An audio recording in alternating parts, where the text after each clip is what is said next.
Graça e paz, irmãos. Eu gostaria de mostrar uma imagem para vocês de uma moeda. Tem uma expressão, essa é uma moeda de centavos americana, do dólar americano, centavos de dólar. Em 1864, a direção do país, os líderes do país resolveram colocar esta frase na moeda. Obrigado. Roosevelt, presidente, Theodore Roosevelt, ele discordou e disse que não devia colocar o nome de Deus no dinheiro, que não é uma coisa tão limpa para se colocar o nome de Deus. Mas eles decidiram colocar. Então eles colocaram a frase aí, "In God we trust", que significa nós confiamos em Deus. É um desafio, não é? Você tem o dinheiro e o poder que o dinheiro tem. Você dizer, mas nós confiamos em Deus e não no dinheiro. Confiamos em Deus e não em Mamon. A verdade é que uma nação, ela pode colocar em Deus nós confiamos, como está em todas as moedas e notas americanas, nota de $1 e as outras notas, essa frase está cunhada lá, impressa lá. Ou a nota pode estar escrito Deus seja louvado. Você conhece algum país que tem uma nota de dinheiro que está escrito Deus seja louvado? Lá nos Estados Unidos, eles tentaram tirar essa frase aí já várias vezes e não conseguiram. Aqui no Brasil também. Ainda até hoje tramita no Congresso lá, alguém querendo tirar essa expressão, Deus seja louvado, da cédula brasileira. A verdade é que o nome pode estar escrito, em Deus nós confiamos. Você pode ser crente e dizer, eu confio em Deus. Mas é na hora da prova que você vai saber mesmo se você confia em Deus ou não. Abra sua Bíblia comigo em Jeremias, livro do profeta Jeremias, capítulo 17.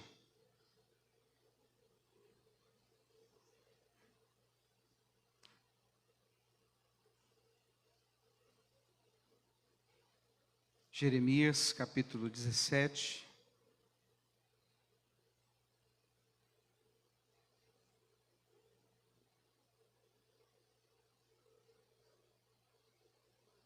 Nós vamos ler do verso 1 ao verso 14.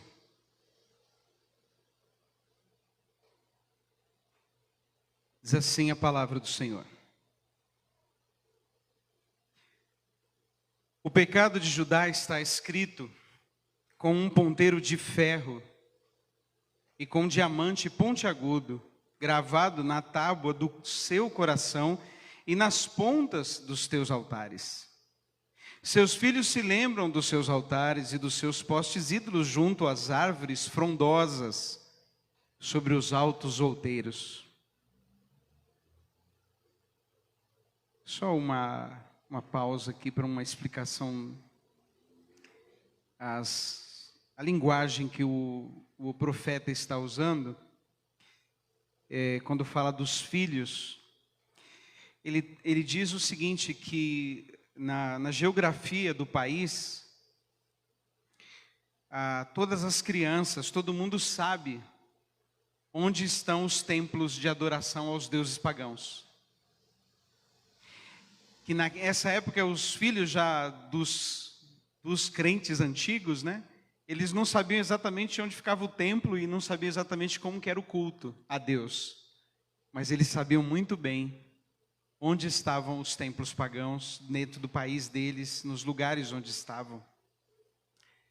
Verso 3. Ó monte do campo, os teus bens e todos os teus tesouros darei por presa, como também os teus altos por causa do pecado, em todos os teus territórios. Assim, por ti mesmo, te privarás da tua herança que te dei. E farei você servir os teus inimigos. na terra que não conheces, porque o fogo que acendeste na minha ira arderá para sempre. Assim diz o Senhor. Maldito o homem que confia no homem, faz da carne mortal o seu braço e aparta o seu coração do Senhor. Porque será como um arbusto solitário no deserto, e não verá quando vier o bem. Antes morará nos lugares secos do deserto, na terra salgada e inabitável. Bendito o homem que confia no Senhor e cuja esperança é o Senhor. Porque ele é como árvore plantada junto às águas, que estende as suas raízes para o ribeiro e não receia quando vem o calor, mas a sua folha fica verde. E no ano da sequidão não se perturba, não fica ansioso, nem deixa de dar fruto. Enganoso é o coração mais do que todas as coisas, e desesperadamente corrupto. Quem o conhecerá? Eu, o Senhor, esquadrio o coração, eu provo os pensamentos, e isso para dar a cada um segundo o seu proceder e segundo o fruto das suas ações. Como a perdiz que choca ovos que não pôs, assim é aquele que ajunta riquezas, mas não retamente. No meio dos seus dias as deixará, e no seu fim será insensato. Trono de glória, enaltecido desde o princípio, é o lugar do nosso santuário. Ó Senhor, esperança de Israel, todos aqueles que te deixam serão envergonhados. O nome dos que se apartam de mim será escrito no chão, porque abandonam o Senhor, a fonte de águas vivas. Cura-me, Senhor, e serei curado. Salva-me e serei salvo, porque tu és o meu louvor. Amém. Deus nos abençoe na meditação desta palavra. Esta palavra foi preparada exatamente e precisamente para essa noite das eleições no nosso país. Nós entramos agora num pico de todo o movimento social que vivemos durante algum tempo.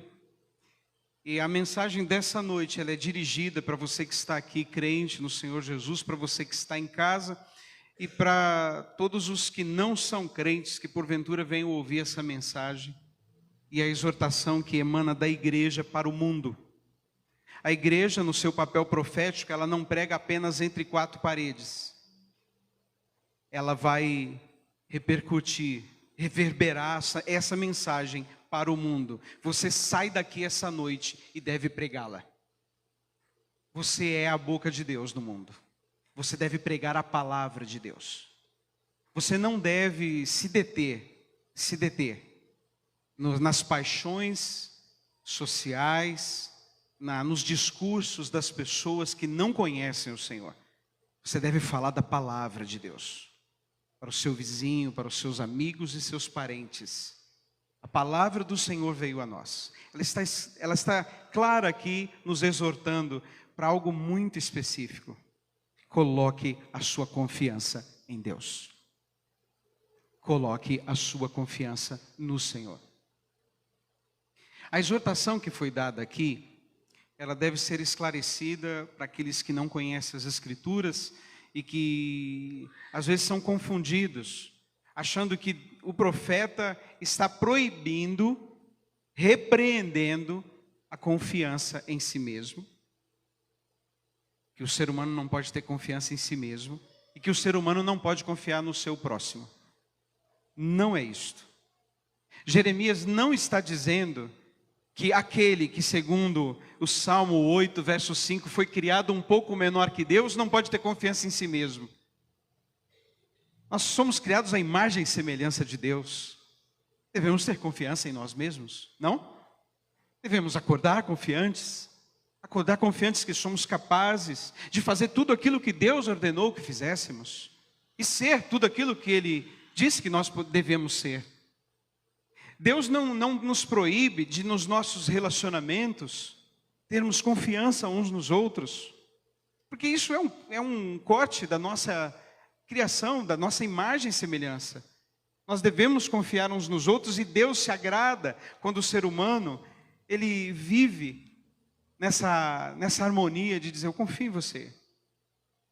O dono da banca está lá, bota o produto, ele bota o preço e deixa o caixa, o lugar de botar o dinheiro lá aberto.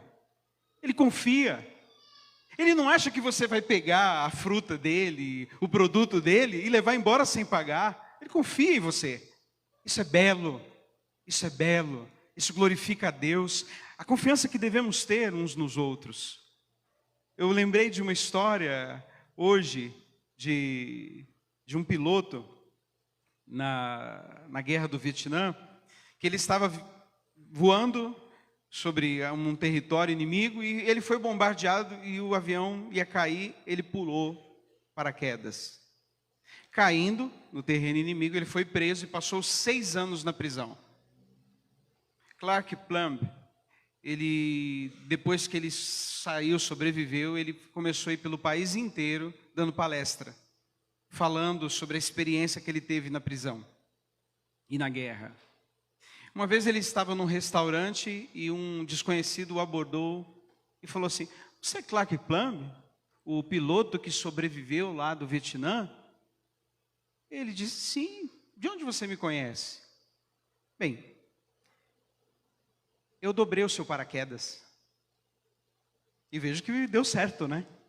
Aí Plumb ficou assim surpreso e falou, puxa vida, deu certo, claro. Muito obrigado por ter dobrado direito o meu paraquedas. E aí eles se despediram e naquela noite esse homem não conseguiu dormir. Porque ele ficou pensando, meu Deus, a minha vida, a nossa vida está na mão dos outros. Você sobe num ônibus, né? Sua vida está na mão do motorista. Você vai para uma mesa de cirurgia. Você vai numa consulta, o médico prescreve, você toma. Você confia no médico, confia no farmacêutico. Você vem para a igreja, você confia no seu pastor. Se bem que você tem que tomar cuidado, né? E conferir na Bíblia, sempre. Mas você confia nas pessoas. E aquele homem falou, meu Deus, a minha vida estava na mão de um homem que ficava ali todo dia dobrando paraquedas. E se ele descuida? Você pula o paraquedas, não abre. Mas a pessoa pega, põe o paraquedas e pula. E lá no meio do caminho puxa a cordinha e fala, alguém dobrou certinho, fez tudo certinho e eu confio. Por isso que eu pulei. Nós pulamos confiando nas pessoas. E isso não está errado. O problema de Jeremias não é esse. Não é a confiança bela e harmônica entre os homens. Não é a autoconfiança de podermos acordar e acharmos que somos capazes de construir, de cuidar dos outros, de realizar as coisas. Não é isso. Aqui o texto está nos chamando a atenção da autossuficiência. É quando o ser humano, ele começa a sentir a saúde dele, ele começa a sentir a força dele, o bom emprego dele, o dinheiro dele, e ele fala, eu posso, eu consigo, sozinho. Eu não preciso de Deus. É aquele consórcio malfadado da Torre de Babel, Gênesis capítulo 11. Gênesis capítulo 11 conta que o povo em Babel estava assim, eles estavam numa sinergia, numa simbiose, numa amizade, todo mundo do mesmo partido, todo mundo pensando igual, e eles disseram assim, vamos construir uma cidade e não vamos nos espalhar pela terra, vamos construir uma torre, um shopping, um arranha-céu, e vamos tornar o nosso nome célebre no mundo, porque nós somos bons, e nós não precisamos de fazer o que Deus quer, porque assim, se o homem descobre uma cura, ele levanta o nariz e diz, nós somos a ciência tem a resposta. O ser humano na sua arrogância, quando ele tem dinheiro, quando ele tem respostas, quando ele tem a cura de algumas enfermidades, ele se acha muito independente, autossuficiente, autônomo. E aí a Torre de Babel nos dá esse exemplo de que Deus olhou e falou assim: vocês estão indo pelo caminho errado. Pelo caminho errado. Você não pode financiar a si mesmo. Alguém aqui pode dizer, prometer para o outro assim: eu não vou morrer. Virar para o seu filho e falar: filho, não vou morrer. Eu vou sempre estar aqui do seu lado. Falhamos miseravelmente. Se falarmos que vamos dar isso ou dar aquilo, prometermos isso, aquilo a respeito do futuro, o ser humano não pode financiar a si mesmo, ele não pode sustentar a si mesmo plenamente. Jeremias está dizendo contra isso. Ele está falando: maldito homem que confia no homem, tratando dessa autossuficiência, desse desejo do ser humano de não depender de Deus. Não preciso de Deus, não preciso de religião. A gente aqui se vira. É contra isso que ele está falando. E qual o contexto dessa passagem de Jeremias 17? Você que já leu o livro de Jeremias e já leu um pouco da história de Israel. Jeremias, ele era um profeta que estava avisando a nação inteira, dizendo: vocês abandonaram a Deus e vocês não confiam mais no Senhor. Vocês não vão mais para o templo, vocês não oram mais. Vocês estão fazendo sacrifícios aos deuses pagãos, pedindo chuva para os deuses pagãos. Vocês estão pedindo livramento dos seus inimigos para os deuses pagãos. E aí ele vai começar a parábola dizendo, o texto dizendo: isso já está na cultura, já está no coração de vocês. Está errado. Mas já na cultura, vocês já estão bebendo isso. Vocês ouvem essas coisas na faculdade. Vocês ouvem essas coisas nos programas de vocês, no entretenimento de vocês. Vocês bebem e comem todos os dias o abandono a Deus, o ateísmo, o materialismo constante e o paganismo. E Jeremias vai dizer: vocês sabem muito bem onde buscar ajuda. Nos horóscopos. Vocês sabem muito bem onde buscar ajuda, nas simpatias. Vocês sabem muito bem onde buscar ajuda. Ali e aqui, menos em mim, vocês me abandonaram. O problema de Israel era a idolatria. A idolatria, ela é um corte da incredulidade e da rebeldia contra Deus, dizendo: Deus é o provedor? Não, é Baal que é o provedor. É Astarote que é o provedor. A provedora, não é Deus. A idolatria, ela se tornou generalizada na nação de Judá, em Judá. E Jeremias, ele disse o seguinte: vocês vão pagar por abandonar a Deus. Deus vai levar vocês para o cativeiro. Sabe a Babilônia? A Babilônia poderosa? Então, ela está vindo e vai invadir vocês e vai escravizar vocês. A Babilônia foi detida por Deus. Mas já que vocês não confiam mais em Deus, né? No braço de vocês, no exército de vocês, na diplomacia de vocês, então Deus vai deixar a Babilônia marchar. E ela vai invadir. E o povo não acreditava. O rei não acreditava. E Jeremias profetizava o tempo todo por causa da idolatria do povo. Chega nesse momento da profecia, Jeremias vai ligar a idolatria à incredulidade. Leia comigo novamente o verso 5. Assim diz o Senhor: maldito o homem que confia no homem e faz do braço mortal a sua força, o seu sustento, porque se afasta do Senhor.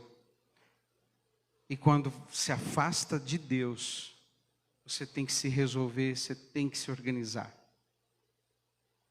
Meu irmão, quando ele pregava o evangelho para nossa família, ele se converteu primeiro, o pastor Luiz, ninguém era cristão. E eu me lembro de alguns momentos que ele pregando o evangelho, ele virou para a nossa família e disse assim: eu não sei como vocês conseguem viver sem Jesus. Eu não consigo entender como que vocês conseguem viver sem Deus. Mas conseguem, não é, gente? Conseguem. O homem, o ser humano, ele consegue casar, educar filhos, fazer políticas sem Deus, criar governos, construir cidades sem Deus. Ele consegue. Ele coloca Deus à margem e fala: não, a gente não precisa disso aqui. Não precisa daquilo, não, eu tenho a minha própria ideia. Eu tenho o meu próprio pensamento. E aí Jeremias vai dizer: então você está embaixo de uma maldição. Você está embaixo de uma maldição. Talvez a gente pense que a maldição para Israel, para Judá, era a invasão da Babilônia. Mas não era apenas isso. Não é apenas algo ruim acontecer conosco que é a maldição. A maior maldição é a incredulidade generalizada. A maior maldição, o mal que pode acontecer com o pai crente e a mãe crente, é os filhos serem ímpios. É horrível isso. Porque você crê na palavra, crê no Senhor, e o seu filho está longe, você sente um peso muito grande por isso. E Deus diz para Israel: o coração de vocês se afastou de mim. E vocês vão experimentar agora algo muito terrível na alma e na vida de vocês. Não é apenas a Babilônia. Veja aí, verso 6. Porque será como um arbusto solitário no deserto e não verá quando vier o bem. Antes, morará nos lugares secos do deserto, na terra salgada e inabitável.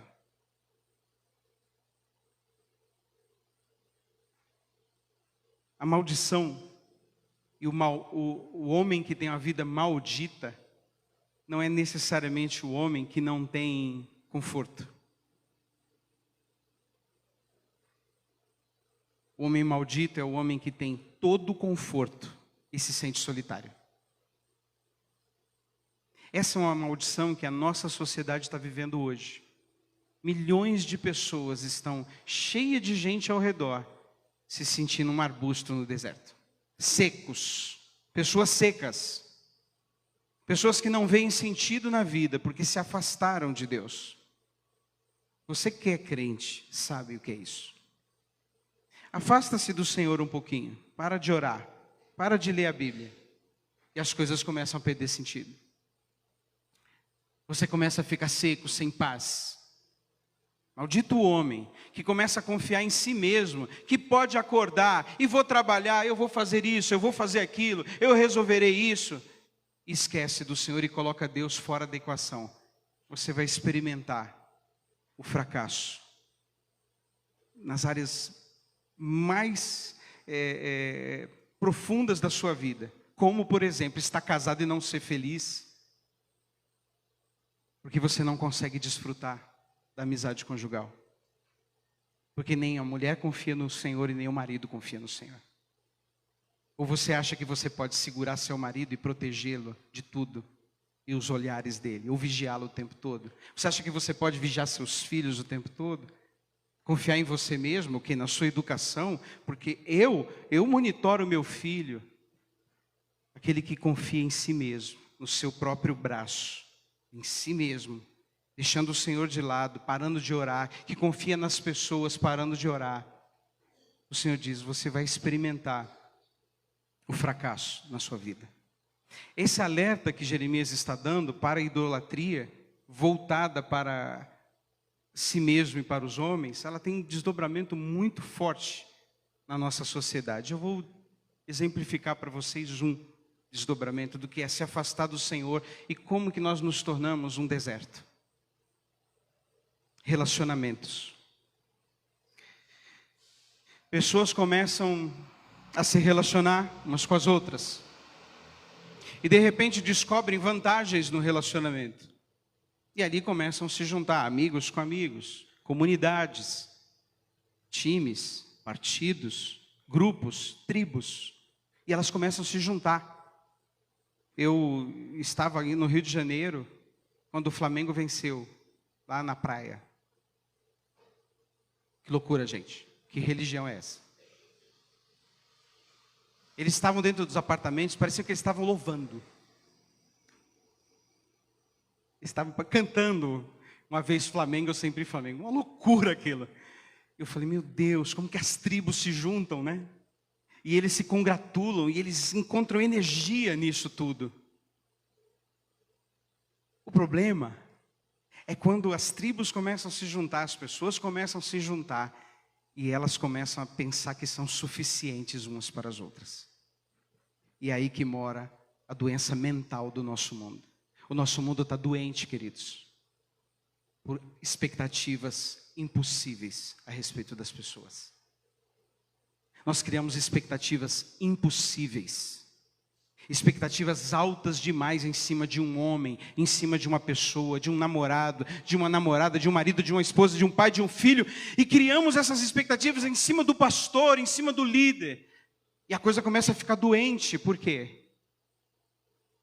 Você começa a colocar no braço mortal a sua segurança.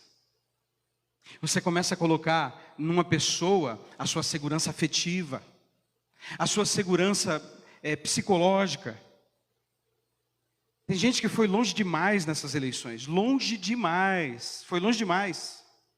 Abraçou demais, se apaixonou demais. Aí quando se viu inseguro, o mundo cai.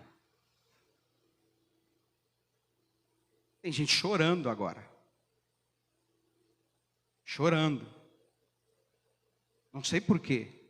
Eu não sei exatamente pelo quê, mas está chorando. Quando nós deixamos de confiar no Senhor, a nossa vida começa a ficar confusa. A nossa vida começa a ficar meio seca. A ânsia começa a tomar conta de nós. Por isso que um casamento tende a prosperar quando a esposa confia mais em Deus do que na sua própria fala, no seu próprio braço, para disciplinar. Quando confia mais em Deus. Mas quando o homem confia mais em si mesmo, na sua ideia, no seu ideal, na sua ideologia, no seu grupo, ele começa a perceber que há um colapso. E existe um colapso hoje, queridos, de pessoas abandonando pessoas. Eu não sei se você já teve um relacionamento assim. Por culpa sua ou por culpa da cultura? Alguém colocou uma expectativa em você. Às vezes você fala demais, né? Fala demais, promete demais, dá afeto demais, a pessoa começa a achar que você é a boia da salvação da vida dela. E ela começa com as demandas. Ela não confia em Deus. Ela começa com as demandas com você. Ela começa a se tornar dependente demais de você. Vai chegar um momento em que você vai ter que abandonar essa pessoa, porque você não vai dar conta. Quem aqui dá conta de tudo? Que pastor que dá conta de toda a congregação? O líder? Que homem que pode dar conta de uma nação? Moisés com 2 milhões de pessoas conduzindo do Egito para Canaã. Chegou no meio do caminho, ele falou assim para Deus: eu quero morrer, eu quero morrer. E por que você quer morrer, Moisés? Porque esse povo acha que eu sou pai deles. Eles vieram a mim e disseram que eu tenho que dar comida para eles no deserto. Eu não posso dar comida para eles no deserto. Você não pode, não poderá dar para determinadas pessoas em determinadas circunstâncias a segurança que ela precisa. Nenhum governante pode dar. Ninguém pode dar. Ninguém pode tomar o lugar de Deus. Maldito o homem que põe coisas no lugar de Deus, a criatura no lugar do Criador. A exortação de Jeremias, ela é oportuna para este momento, independente do resultado. porque o seu candidato que eu queria ganhou, o meu time ganhou, aí você estaria confiante. Você vai assistir nos próximos meses a arrogância do homem. A arrogância do homem. A segurança que ele tem na sua vitória, nos seus cavalos. Uns confiam em carros, outros em cavalos. Mas nós que estamos aqui ouvindo essa palavra, cremos na palavra eterna do Senhor, nós confiamos nele, nele. Quando Jeremias exorta e fala, cuidado, você vai adoecer, você vai adoecer. Irmãos, o estado que as pessoas estão em rede social mostra que elas são secas, elas não têm nada para oferecer. Elas se ressentem de qualquer coisa, porque elas são um arbusto no deserto. Porque gente que é plena, não se dá determinados expedientes, não rasteja, como nós vemos o povo rastejando, em torno de apreço. As pessoas estão totalmente enganadas. E onde que Jeremias quer chegar? Veja aí comigo. Verso 9. Enganoso é o coração e desesperadamente corrupto. Desesperadamente corrupto. Porque Provérbios diz o seguinte: para o homem, todos os caminhos são puros aos seus olhos. Ele acha que está certo. Ele acha que a ideia dele está certa, que aquele pensamento dele está certo, que o que ele planejou está certo, e muitas vezes você está muito enganado. Nós assistimos pessoas construindo um ideário social em torno de algo que não pode dar segurança. De um homem, em torno de um homem. Nós podemos perceber isso. E o que a Bíblia nos exorta? Cuidado, cuidado, seu coração se engana, seu coração se confunde. Você pensa que está certo, mas você está errado, você tem que pedir perdão. Você pensa que você está confiando em Deus, mas na verdade, você quer controlar as coisas. Você quer controlar as coisas. E quando a coisa foge da sua mão, você vai saber se você confia em Deus ou não. Fugiu da mão, perdeu o controle. A pergunta que o Senhor vai fazer para você é a seguinte: coraçãozinho, coraçãozinho, você confia em mim? Acredita que eu sei o que eu estou fazendo? Quando nós olhamos para as famílias, aqui em São José, em qualquer lugar, você já viu família brigar por causa de herança? Ninguém sabia que confiava no dinheiro, ninguém. Até o velho morrer, a velha morrer. Ninguém sabia. Porque a confiança não está no Senhor. No Senhor. Eu acompanhei uma família cristã que o advogado do inventário ligou e falou: olha, vocês têm direito a um apartamento no Rio de Janeiro, tal, assim, né? E a família ouviu e falou: ó, legal, tem direito, como é que é isso e tal. Aí começaram a acompanhar o processo da partilha. E eles perceberam que se eles dessem continuidade nesse processo, havia risco do testemunho deles ser manchado por causa de dinheiro. Risco de estremecimento na família. Eu acompanhei essa família e percebi que eles oraram juntos e consultaram um ao outro juntos e decidiram abrir mão da herança.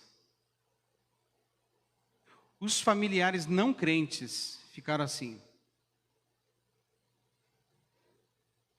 E falaram, usaram os argumentos, então, olha, não, você cuidou, né, dela até o final da vida, e assim, não, a gente pode fazer um inventário lá para eles, para todos que são aí próximos de vocês. Eu olhei aquilo, meus irmãos, eu percebi que às vezes a gente acha que está certo, que tem o direito, mas nós estamos enganados em muitas coisas. No julgamento com os outros. Quando você confia demais em você, você acha que você está certo sempre. E aí nós começamos a entrar na maldição dessa desconfiguração social, quando hoje nós olhamos o ser humano, ele não confia no outro. Ele não confia. Ele acha que o seu próximo é uma ameaça. Ele está sempre preocupado. Você quer me passar a perna, isso aqui, quer me prejudicar. Olha, tem que tomar cuidado.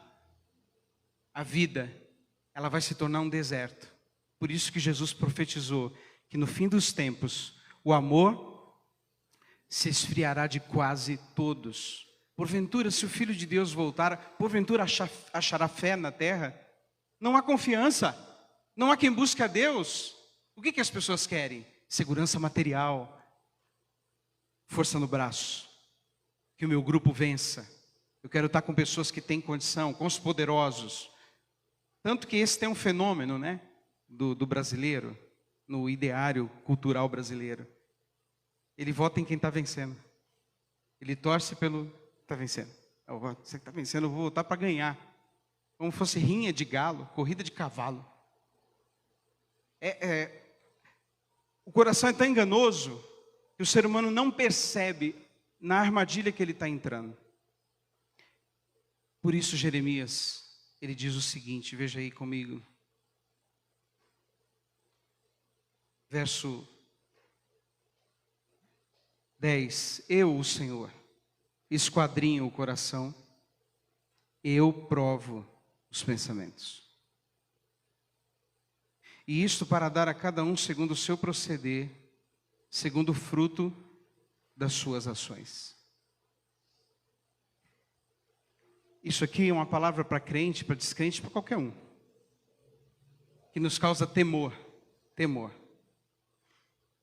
Senhor, se o Senhor me sondar e perceber o quanto que eu sou mesquinho, o quanto que eu sou egoísta, o quanto que eu sou vingativo, o quanto que eu quero sempre prevalecer, sempre me dar bem, sempre ganhar. Se o Senhor olhar para o meu coração, o Senhor vai ver muito pecado e engano. E eu fico preocupado que o Senhor possa me dar segundo as minhas obras. Segundo o meu proceder. Por isso que Jeremias, ele está consciente, ele está sóbrio. De todo o engano da nação, do engano das pessoas, do auto-engano, ele estava muito sóbrio, percebendo que o ser humano não pode ter um coração que confie em Deus totalmente, se Deus não curar o coração. Você só vai ser crente de verdade quando o Senhor colocar a prova na sua vida e falar assim, confia em mim, sem ver. E aí Ele vai curar o seu coração. O seu coração enganoso, cheio de idolatrias, Ele vai curar. Se você já passou por algum problema familiar, demanda em casa, demanda com pessoas, você vai notar que se o Espírito Santo não falou para você, não fale nada, ore, confie, deixa que eu te defendo. Mas a gente é muito impulsivo, a gente quer resolver no braço, na força, deixando de confiar em Deus. E Jeremias fala, o meu coração é enganoso, por isso que ele ora. Veja aqui comigo, no verso 14. Cura-me, Senhor, e serei curado. Salva-me, e serei salvo. E aqui, meus amados, nós temos o caminho da bênção. Nós temos a maldição, que é o nosso caminho. Caminho natural. Qual que é o seu caminho natural? É ter problema na família. Qual que é o seu caminho natural? É ter problema consigo mesmo. É ser confuso, é ser ansioso, é ser perturbado. Quem aqui já passou por isso esse ano? Falou, meu Deus, acho que eu não termino nesse ano bem, não. Eu e o Rivotril e companhia, acho que eu não vou terminar bem, não. A nossa tendência natural, meus irmãos, natural, é viver uma vida materialista, Quando chega a enfermidade, a gente se abala na confiança, mas o Senhor, Ele vai curar você e eu. Ele vai curar o Brasil. Quando o Brasil reconhecer e orar. E falar, Senhor, cura-me. Porque eu gosto de coisa errada. Eu tenho inclinação por aquilo que é mais fácil. Eu gosto daquilo que é imoral. Como disse Santo Agostinho. O problema do meu pecado é que eu gosto dele. Eu sinto prazer em pecar. O nosso coração é tão enganoso que a gente acha justificativas. Então Jeremias diz, cura-me, Senhor, e serei curado. Do que ele está falando? Do coração enganoso. Do coração que se desvia, do coração que não crê, do coração que não confia em Deus. Cura-me, Senhor. Cura-me. Eu preciso tratar com aquela pessoa, eu quero confiar em Ti. Eu preciso tratar um problema na minha vida que é complexo. Eu quero confiar em Ti, não em mim. Não no meu raciocínio. Como diz Provérbios 3. Não te estribes no teu próprio entendimento. Confia no Senhor. Salmos 37. Entrega o teu caminho ao Senhor. Confia nele e o mais Ele fará. Ele fará sobressair a tua justiça como a luz. Ah, mas olha, eu estou preocupado com isso no país, com a política. O Senhor fará sobressair a justiça como a luz. Eu confio nele. Ele é o justo juiz.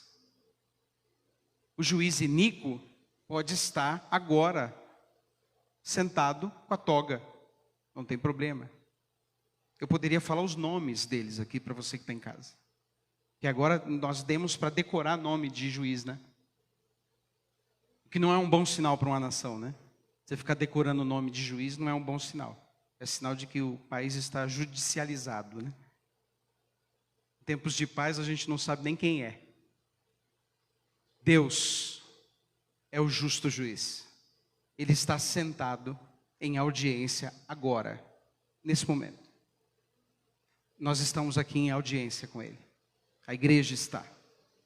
O único lugar que acontece em audiência solene é o culto. Nós estamos agora na presença de Deus e dos anjos. Ele está nos ouvindo e nós o estamos ouvindo a Ele. E nós queremos dizer para Ele, Senhor, cura o nosso coração enganoso. Porque achamos que se determinada pessoa ganhar, nós vamos conseguir ter uma vida melhor. Não, querido.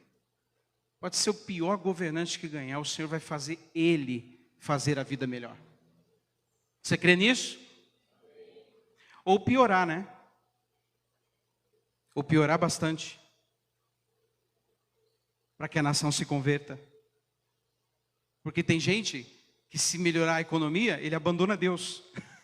Deus avisou para Israel, falou assim para Israel, você vai entrar em Canaã, vai entrar na prosperidade, vai dar tudo certo e você vai se esquecer de mim. Aí o povo diz, vai nada? Gente, vai nada? Aí Deus falou, vocês vão.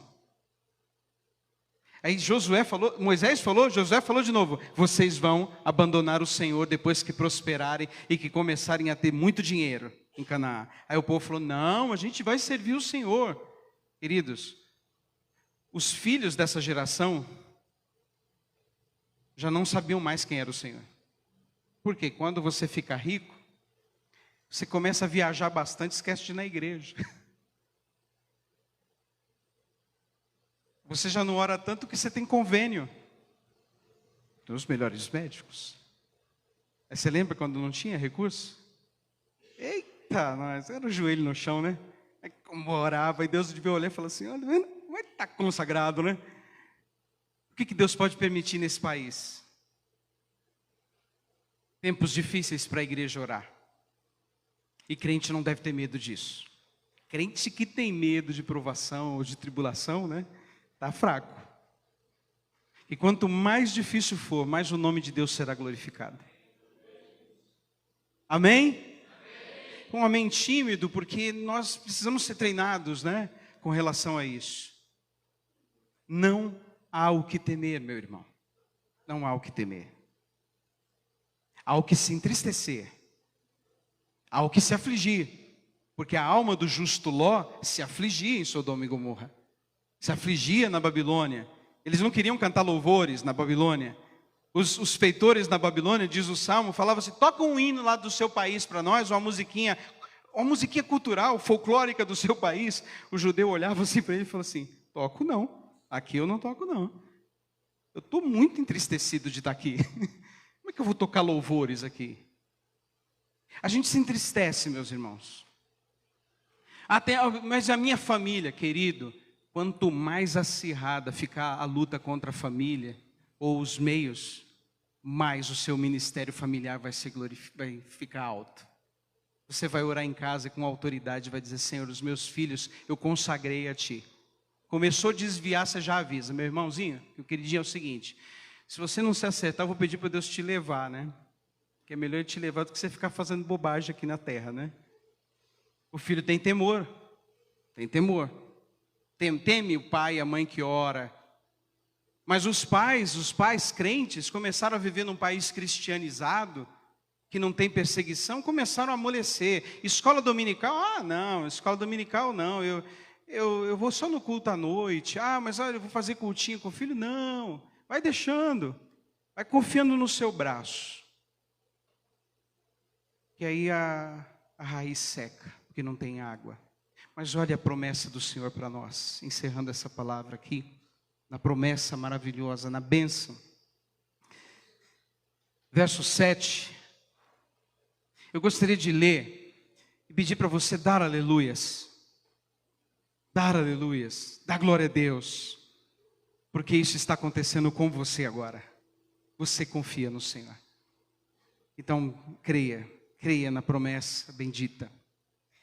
Verso 7. Bendito o homem que confia no Senhor e cuja esperança é o Senhor, porque ele é como a árvore plantada junto às águas, que estende as suas raízes para o ribeiro e não receia quando vem o calor, a luta, a tribulação, a enfermidade, o governo ímpio, ou seja o que for, não teme. Mas a sua folha fica verde, não sei como que louva, não sei como que adora, eu não sei como que tem paz. E no ano da sequidão, não sei se vai ser ano que vem, se vai ser depois, eu não sei. Se vai morrer alguém na sua família, não sei. Se parte da sua saúde será perdida, se suas finanças entrarão em crise, eu não sei. Eu sei que o texto diz que quando chegar o ano da sequidão, você vai ser muito diferente dessas pessoas perturbadas, idólatras, apaixonadas aí pela segurança no homem. Você vai ser muito diferente sua reação. Eu fui votar hoje, encontrei uma pessoa cristã. Ela falou: pastor, minha fé, estou sem fé, pastor, vai dar tudo errado, pastor. Eu falei: irmã, o que foi isso? Você está com medo do quê? Você está com medo do quê? Jesus precisa ser eleito ainda? Jesus está disputando alguma coisa? A Bíblia fala que Jesus Cristo, Ele morreu na cruz e puxou os demônios pelos cabelos no ar, os expondo como troféu da sua vitória. Jesus ressuscitou no terceiro dia, está sentado à destra de Deus Pai, de onde virá julgar vivos e mortos. Não há o que temer. Os que confiam no Senhor sabem que Ele reina. Sabe que o homem pode se fingir de bom e tomar a frente, mas o Senhor nunca será enganado. Nunca. E nunca será ameaçado. Por isso que a folha fica verde, meu irmão. Você não vai ficar verde por causa de dinheiro a mais, você não vai ficar verde por causa de segurança do seu núcleo familiar, que um ajuda o outro. Você não vai ficar seguro porque a sua igreja é isso ou aquilo. Você vai ficar seguro e verde porque você sabe que Deus cuida de você, da sua vida e da sua família. Ele cuida do seu país. E o texto termina dizendo o seguinte: não se perturba. Ou como diz a outra tradução, não fica ansioso. Agora vem a parte que eu tenho que confessar para vocês.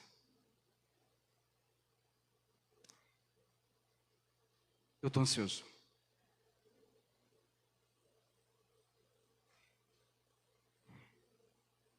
Hoje eu já tive até um desajuste aqui. Não dormi a noite toda direito. Porque eu sou um ser humano. Eu sou feito de barro. Eu gosto da passagem de Daniel, né? O busto de bronze. As pernas de ferro. E os pés de barro. Não pode ver uma aguinha. É aquela estrutura toda teológica. Passa uma aguinha. Eu sou assim, meus irmãos, você é assim. Tem coisa que você tira de letra, tem coisa que te apavora. Senhor, me ajuda na minha falta de fé. Você fica ansioso, eu fico ansioso. Eu duvido às vezes. Eu sou como Pedro. Confia em mim, Pedro, vem. Eu vou. Aí a tempestade aumentou e Pedro afundou. Porque eu sou assim, eu tenho uma fé, irmãos, mas eu falo para Deus, não aumenta não. Não aumenta que eu afogo. Segura aí, Senhor. Aí o Senhor permite que venha, Ele permite que venha a contrariedade toda para você falar, para Ele olhar nos seus olhos e Ele falar assim: e agora me diz, coraçãozinho, o que tem aí? Aí você responde para Ele: eu confio em Ti, Senhor. Eu confio em Ti. E o texto diz: então você não vai ficar mais ansiosa, ansioso. Aí o amanhã. Deus está lá no amanhã. Deus já está lá. E o texto termina dizendo: não fica ansioso, não se perturba. E agora essa parte importante que eu gostaria de encerrar essa palavra. Não deixa de dar fruto. Você que está em casa,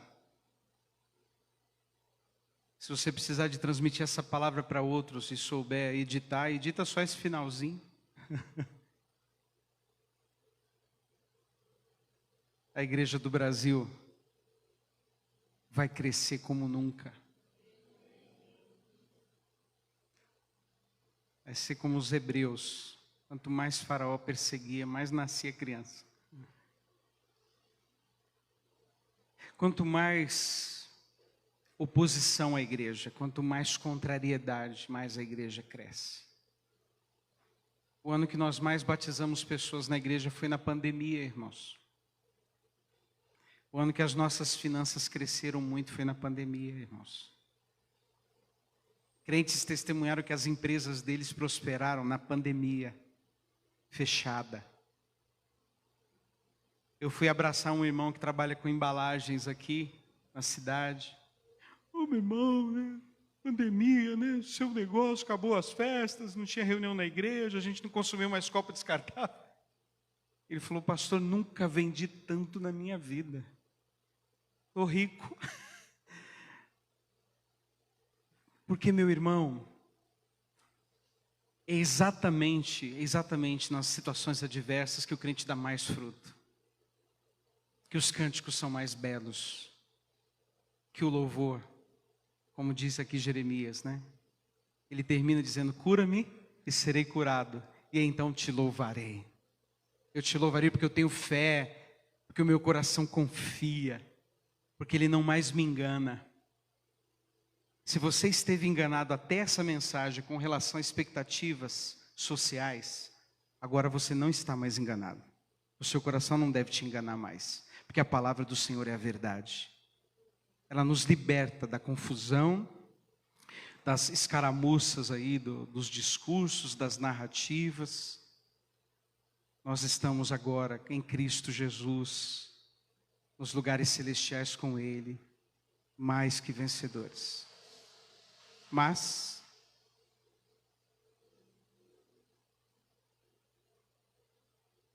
precisamos orar: cura-me, Senhor. Sonda-me, Senhor.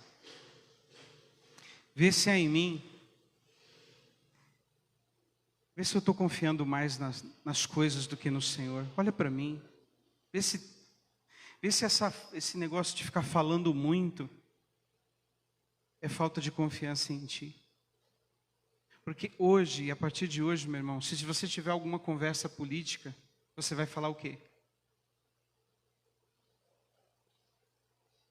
Você vai falar: olha, Deus está bem controlando tudo. Confio nele. Ah, mas não importa o resultado humano. No céu não tem bagunça. Está tudo organizado. Curva sua cabeça, peço ajuda do Levi. Você está aí?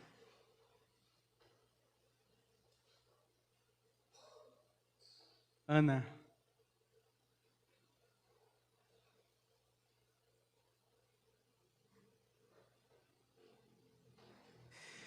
Feche seus olhos. Fale para o Senhor: Senhor, cura-me. Cura-me.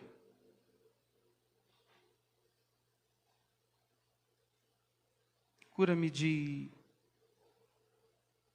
ansiedades, medo.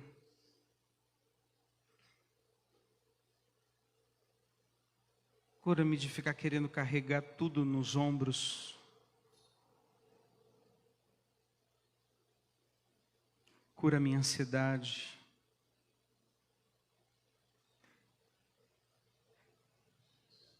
Se você puder dizer e repetir várias vezes, feche seus olhos e repita: Senhor, eu confio em Ti.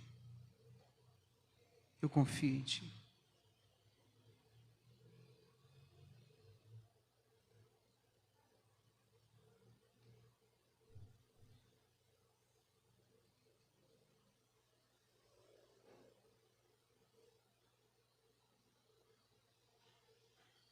Isso ajuda do Marcos, Paulo. Ajuda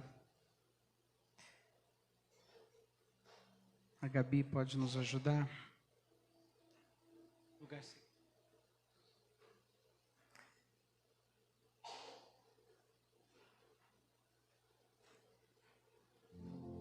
Nós vamos cantar um cântico chamado Lugar Secreto.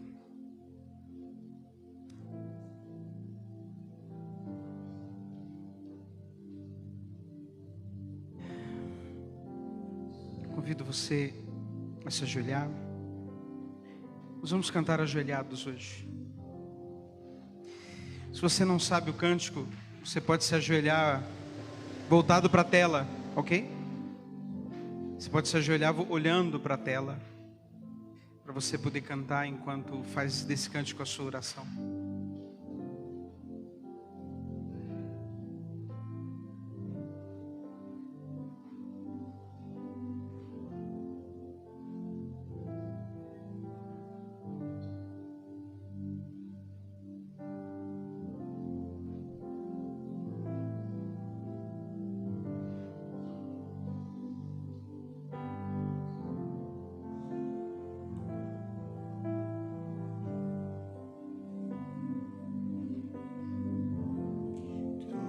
Tudo que eu mais quero, o meu fôlego tu és, em teus braços é o meu lugar, estou aqui, estou aqui. Converte o nosso coração, Senhor.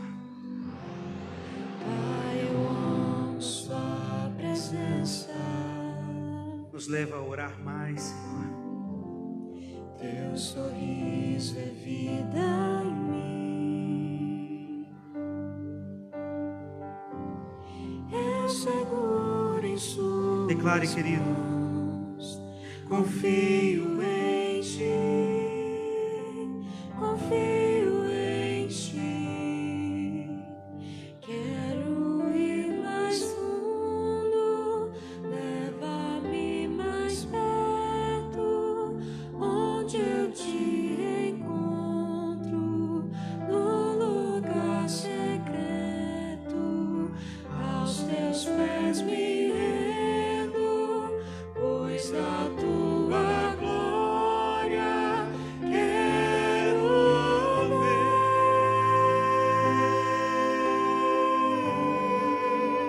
ver. Tudo que eu mais quero é te ver. Me envolva com tua glória e poder. Tua majestade é real. Tua voz ecoa A tua voz, ó em meu Deus. ser. Tudo que eu mais quero é te ver. Me envolva com tua glória e poder. Tua majestade é real. Tua voz ecoa em meu ser. Senhor, nós estamos aqui, ajoelhados diante de Ti, como a igreja deve estar prostrada diante do Rei, diante daquele que governa, e a nossa confiança está em Ti, Senhor.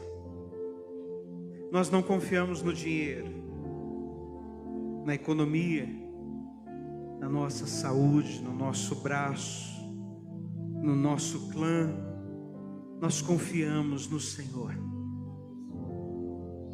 Ó Deus, usa as nossas vidas para levar a Tua mensagem de esperança, de fé para o nosso povo.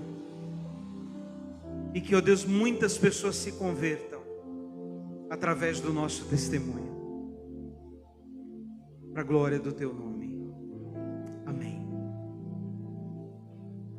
Glória a Deus.